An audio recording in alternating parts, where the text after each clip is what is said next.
I've been talking to the Qatari political analyst Nawaf Al-Thani. He's based in Doha. Why the new momentum for negotiations?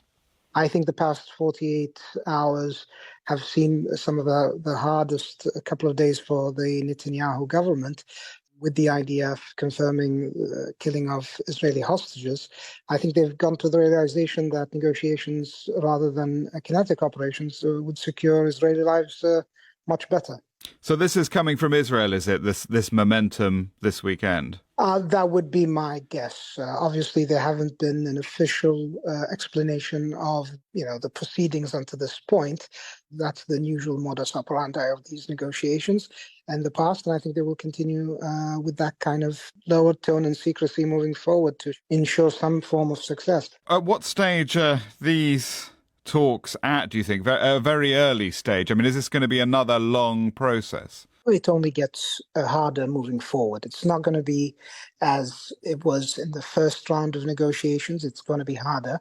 And obviously, with the confirmed or suspected deaths of hostages in different situations, the idea of returning all hostages obviously is no longer on the table. So it's going to be a harder round. What would come out of it, I think, realistically, I think going to where we were a few weeks ago and the initial hostage return and truce is realistically where we should be. I think more than that is burdening the hostage negotiations and the hot negotiations in general more than that it could take. Do you think Hamas is interested in another deal over the hostages in return for some sort of truce, some sort of pause in the fighting? I think they are. I think the indications that we've seen in the past that they have been willing to move with negotiations. I think the issue was that both sides did not agree on what to negotiate on. What Hamas was offering and what Israel was wanting was not the same. Obviously, when Israel and Hamas both left the negotiation table, that thing broke, apart. But now that hopefully they're willing to come back again and sit down, that is the hope. Obviously, it hasn't been confirmed that this is moving forward positively, at least. But once it does see some, results, hopefully this will have momentum to even have a longer lasting peace. We've also had these comments in sort of joint newspaper articles today in the UK and Germany by the foreign ministers of each country, and they're calling for a sustainable ceasefire, and it's using that word ceasefire rather than humanitarian pauses that has got people's attention. Do you think there's any likelihood that might be a basis for talks in the near future, or are we miles away from that at the moment? I don't think we're that far away from a ceasefire because kinetically the operations have reached its full potential from the Israeli perspective. I don't think the Israelis truly believe that they could achieve anything more.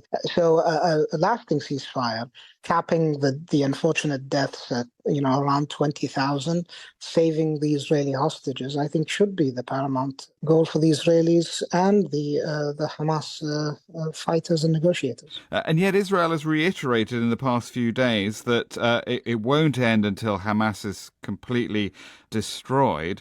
And there seems to be no evidence that has actually happened. And they've also warned that this could go on, for months. Well, the problem is the Israelis haven't explained what does that actually mean by destroying all of Hamas. They haven't given detailed numbers about the Hamas fighters that they've claimed they've killed. There have been reports about 1 to 2 to 3,000, probably unconfirmed, unfortunately. But even then, out of 20,000, which is where we're heading, is an unacceptable, disproportionate number of deaths in Gaza. So that isn't clear, and the Israelis haven't made that clear, other than political statements. They haven't made it a clear end state. Nawaf Al-Thani speaking to me from Qatar.